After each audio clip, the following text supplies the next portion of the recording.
What's up, guys? Welcome to the breakdown of Man-at-Arms in Darkest Dungeon 2. In this video, I'll be going over 3 separate sections: roles, skills, and builds. Roles will be a general overview of Man-at-Arms, highlighting his strengths and weaknesses. Skills will be an in-depth look at all his combat skills, going through them one by one. Builds will cover the stats and items to prioritize, skill sets, what party members he works well with, and how to build specifically for both of the unique hero paths available to him. My name is Park Attack, let's get going.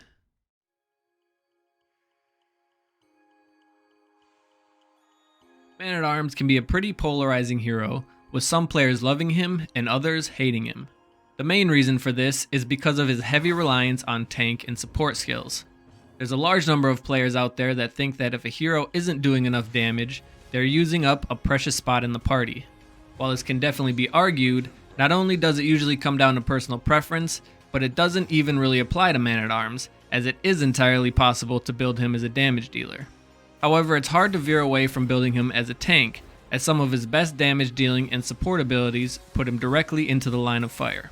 What I'm trying to say is that even if you want to play him in more of a damage dealing or support role, he'll most likely still be taking on some, if not all, of the tanking duties. It's just the way he's built, with a taunt, a guard, plenty of block tokens, and a riposte attack. Because of this, he probably has the best durability in the game, even though his self-healing options are rather lacking. Between his sheer amount of HP and the constant application of block tokens, Man-at-Arms loses health at such a slow rate that when played correctly, his health very rarely gets low. Out of the 3 main tanks, Man-at-Arms also has the most mobility, with one skill that moves him forwards 1 rank, one that moves him backwards 1 rank, and one that moves him all the way up to rank 1 from any of the others. Because of this, Man-at-Arms is a great choice for tanking in a dancing party, as his skill set allows him to reposition himself and party members whenever needed. The last thing to note here is the lack of any ranged attacks or dots. While this might not come as a surprise, all of Man-at-Arms' damage comes from melee attacks. Although this means he can't reach the last rank naturally, he can hit anyone with his riposte attack, giving him a deceptively large attack range.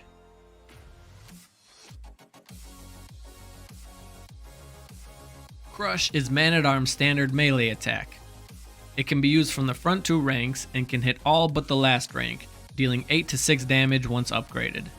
If a combo token's present, this will also heal him for 20%, being his only self-heal besides strategic withdrawal, which requires him to be on death's door.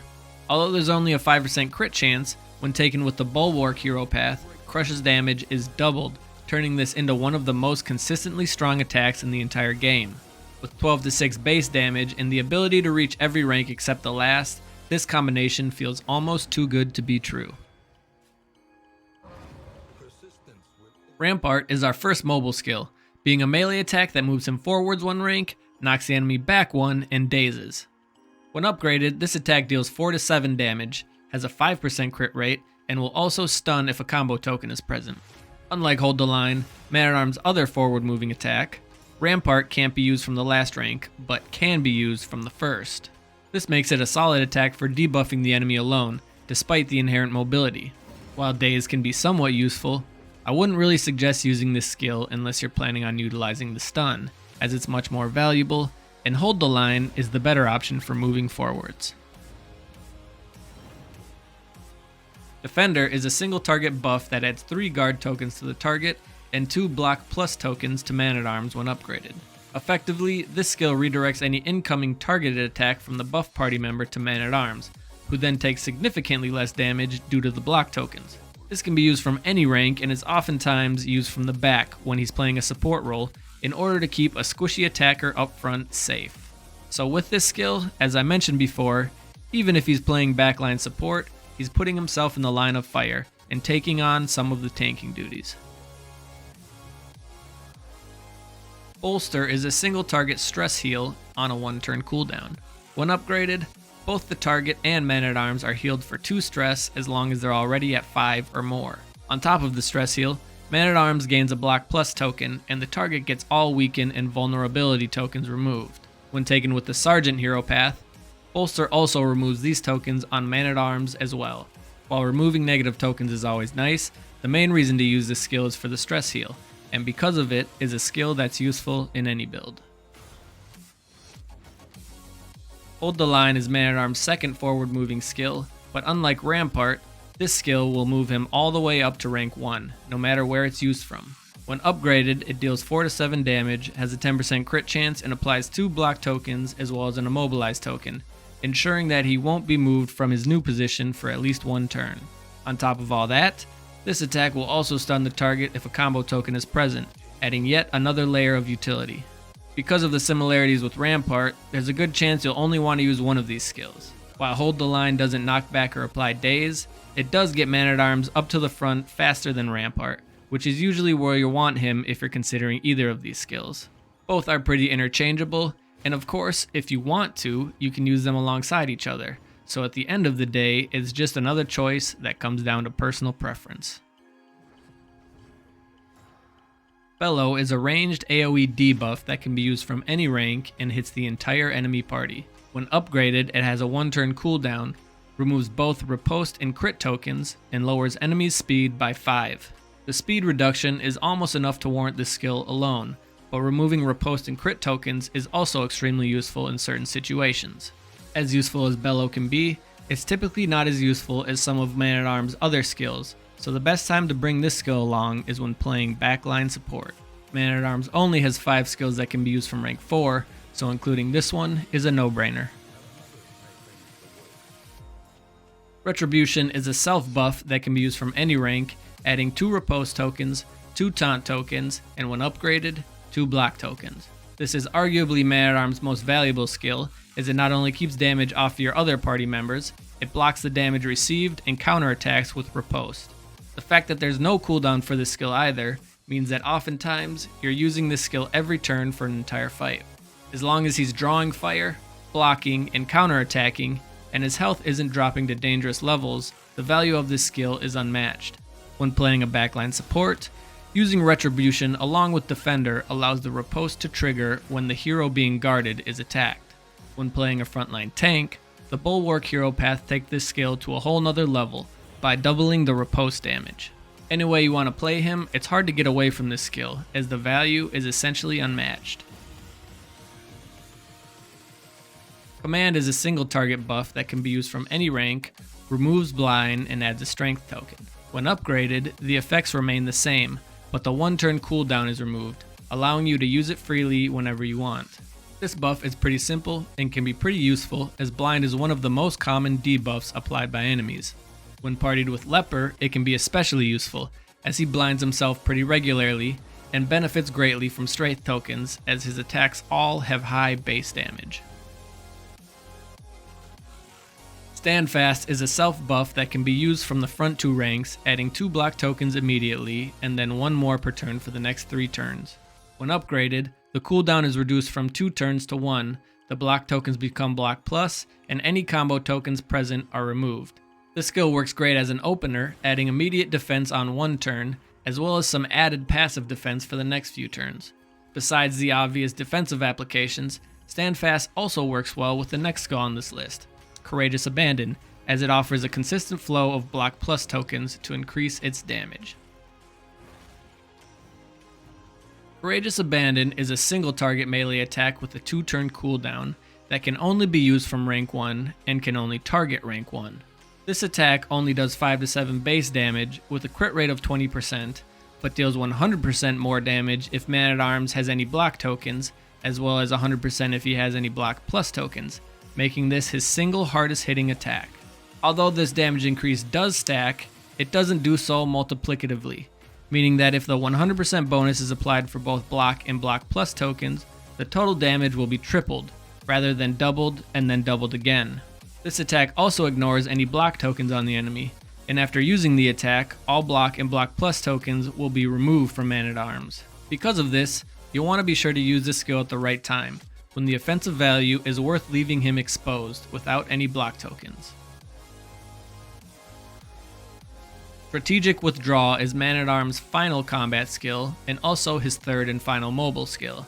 Whereas Rampart and Hold the Line move him forwards, Strategic Withdrawal moves him backwards 1 rank and can only be used from the front 2 ranks. Before upgrading, this skill's only noticeable effect is that it adds a combo point to the target. but after upgrading, it heals for 33% health and adds a block plus token as long as Man-at-Arms is on death's door. On top of that, it also applies a speed token, allowing him to take his turn before everyone else next turn. While it seems good on paper, actually utilizing the death's door mechanics isn't something that's going to happen very often. You'll want to heal him as soon as possible whenever he is on death's door, and chances are, it won't be his turn, and a party member will end up doing it for him.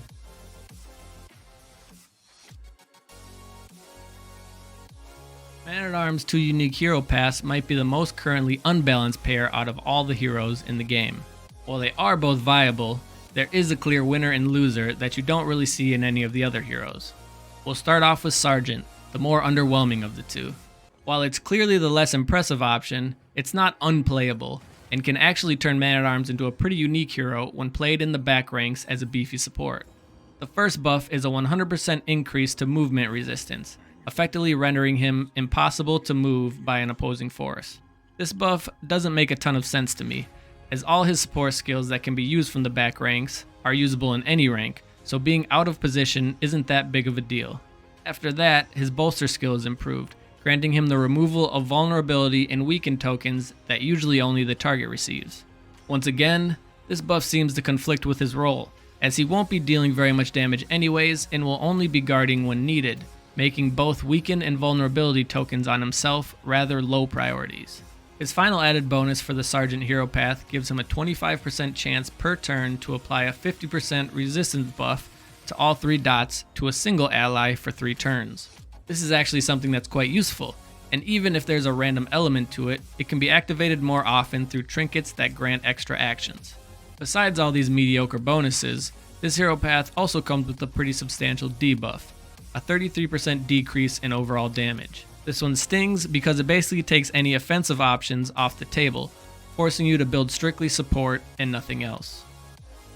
Now, with that out of the way, let's talk about how to actually make this build viable. What we're going for is a backline support that'll be able to mitigate and block damage, as well as stress heal, buff party members, and debuff enemies. Basically everything you'd want from a support aside from any actual heals. Picking combat skills will be pretty easy with this role, as there are only 5 of them that can be used from the back ranks and won't move you forwards, and they're all support skills. These are Defender, Bolster, Bellow, Retribution, and Command. As far as stats and trinkets go, you'll want to invest in 2 things early, speed and max HP. As a support, speed is always nice to have, as it allows you to act before everything else, fixing problems before they get out of hand, or setting up your teammates for big combos. Max HP is also nice to have, as it allows you to tank more damage with Defender, granting your healer more time to deal damage in between heals. Once you get further into the game, you'll want to invest more into trinkets that grant extra actions. While taking extra turns is beneficial for the obvious reasons, it also has an added bonus with this hero path, as it provides more opportunities for the dot resistance buff to proc. When it comes to teammates, there's really no way to go wrong, being one of the strongest advantages to playing this path. Sergeant Man-at-Arms is even a great candidate for dancing parties, as even though he might not have any mobility skills, his position literally doesn't matter, as he can use any of his skills from any rank. As purely a support role, you'll want the other 3 members of your party to focus mostly on damage, so go wild with any and all possibilities, so long as you remember to bring at least 1 hero with a heal. While Sergeant is arguably very weak, Bulwark, Man-at-Arms' second unique hero path, is the exact opposite. This path implements a few simple changes that turn Man-at-Arms into a bulky, punishing, damage-dealing frontline tank. The first change grants a 33% bonus to max HP. Simple, yet effective, as stacking HP on top of all of the block tokens that will inevitably be used ensures that his massive health pool will only be chunked down in small increments, making him incredibly easy to heal. After the 1 defensive bonus, he also receives the almost unfair offensive bonus of doubling the base damage of both Crush and his riposte attacks. This means that with every Crush, he'll be averaging 14 base damage, and with every riposte, 10. The only downside to this path is the 33% decrease in dot resistances, which is more than worth the cost of the buffs, especially since most fights probably won't last long enough for the dots to do any real damage anyways. When picking skills, Crush and Retribution are obvious musts, as their increased value makes them almost the only two skills you'll ever be using. Start off with Retribution, and keep reapplying each turn until the tokens persist, then use Crush to finish off low enemies. That's generally the rotation that'll be in effect for 90% of your time as a Bulwark, and the remaining 10% is basically up to whatever 3 skills you prefer. Personally, I like to go with Bolster, Hold the Line, and Strategic Withdrawal. Stress heals are always welcome in any party, as stressful situations tend to get out of hand fast, so Bolster is nice to have even if you already have other stress healers in the party. Hold the Line helps you get back to rank 1 whenever the party gets shuffled around, and Strategic Withdrawal is just a nice panic button to hit in case you do happen to find yourself on death's door. Really though, any of the other skills can be just as useful here, as they're all mostly support skills and are equally valuable in their own right. When it comes to stats, focusing on defensive tokens, max HP, and melee damage is the way to go. All of Man-at-Arms damage is melee, so increasing it even more just makes him that much more punishing. The same goes for max HP. With a 33% increase right off the bat, even more HP makes the difference that much more noticeable, turning him into an absolute unit. Anything that adds taunt or block tokens are also welcome, as well as any trinkets that give him a bonus when being hit, as he should have taunt up as much as possible. Party members won't have to focus on damage as much with Bulwark Man-at-Arms, as he dishes out a good amount himself, so feel free to build them with more utility in mind. Someone who can apply combo tokens often, such as Jester, can be a great advantage, as Crush will heal Man-at-Arms for 20% with a combo, which greatly reduces the amount of times he'll need to be healed by someone else. And that's gonna do it for this video, guys. Thank you for watching. I hope you enjoyed it. If you did, like, subscribe, do all that stuff. Let me know what you think down in the comment sections. Once again, my name is Parkatech. Peace.